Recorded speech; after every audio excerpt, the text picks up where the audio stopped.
every facet of it, because you just, when you play that riff, that somebody grew up with, and you see their face light up, and then they're playing, and it's just, that transfer is just incredible.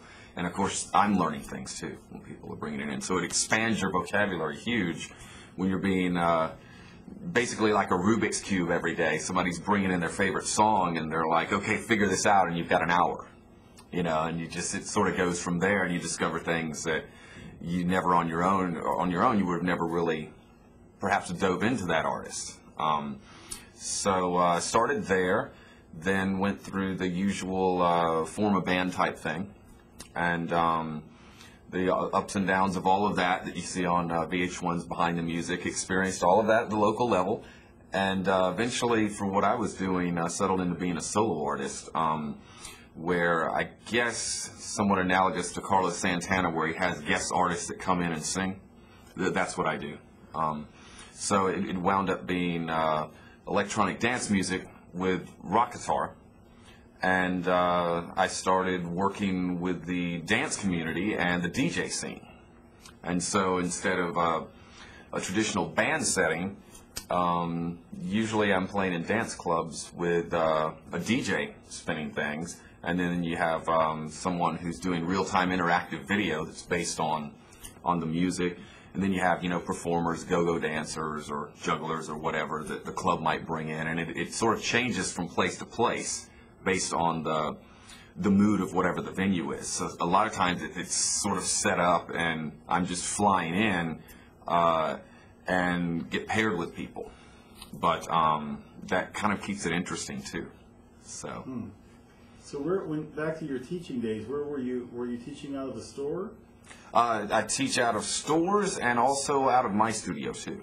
So I set up a recording studio, taught out of 2 places actually. One's a store in Atlanta, Atina's Music, and then the other, it was my studio, of course, and then I get referrals from quite a few places to Guitar Center, Sam Ash, and so forth.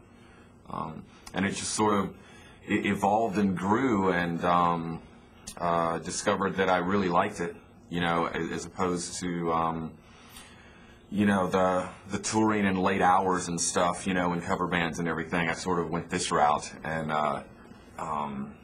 really focused on evolving my own sound and things. So what sort of technique do you teach when you teach? Do you follow method books, or how do you do it?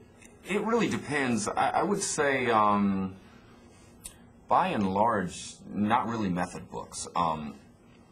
The person who taught me, I just met him here at the show and reconnected with him. It's a guy named Doug Doppler. He's on Steve Vai's label now, and co-taught with Joe Satriani. So when Joe's album Surfing with the Alien blew up, Joe gave all his students to Doug. So basically, I learned to think about music that way, which is, I guess, more of a progressive rock applied type of way.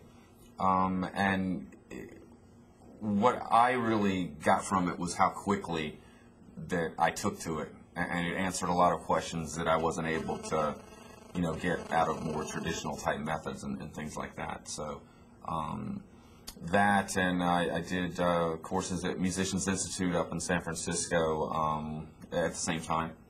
So all of that kind of came together and shaped in a very applied way, what I try and convey to people.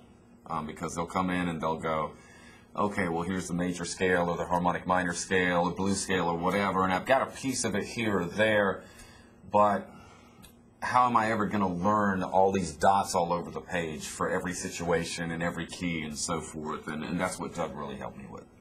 In 6 weeks you've got it. So that's really, I would say, the biggest influence in how I approach things, in getting people up and running.